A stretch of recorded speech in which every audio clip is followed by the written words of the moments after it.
Well, Mary Ann Box 12, it's so nice to see you, and thank you, each and every one of you, for your service and all the city and county staff. I wanted to first of all congratulate the whistleblowers of the county district attorney crisis. I'm so proud of them. Takes so much guts to be a whistleblower, and facing the blowback and the retaliation can be excruciating. I wanted to also kind of go over some of the issues with aid and assist docket as I'm understanding them. I've been trying to read the documents on this, and it correlates with my passion for the homeless issue. But when you have people piling up trespassing tickets or disorderly conduct tickets, often you'll get to the point where the attorney finds that the person doesn't have the capacity to even comprehend their charges or have a fair trial. And so they will get routed through community mental health options or possibly Oregon State Hospital. And so we have a federal ruling that came out this summer issuing a $500 a day penalty for people that are denied their health care, which they're looking at psychiatry as healthcare as a disability, right? And so what I can understand it is that the $500 is essentially going into a fund to improve mental health infrastructure.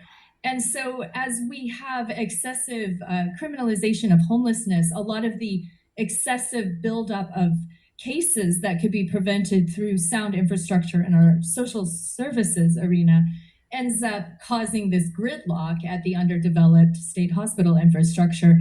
And I would urge the county, in not only looking at their workplace harassment issues and that investigation, to possibly consider becoming a pioneer against the excessive misuse of the plea bargain as a way of avoiding trial rights and constitutional rights. It is very progressive in some fields. Even certain jurisdictions have pioneered that.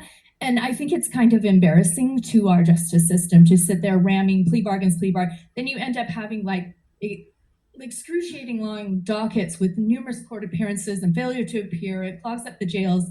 And if we started kind of looking at streamlining, I think a lot of good work is being done through the diversion programs with the mental health courts and the trying to gear it towards getting your housing and feeling like a human touch.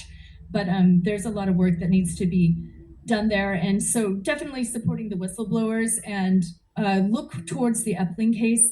As I understand it, the epling case is going to trial in December unless something changes.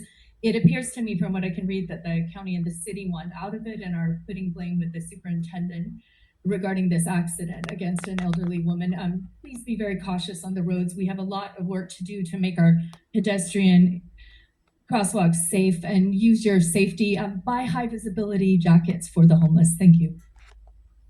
Great. Thank you, Ms. Hing.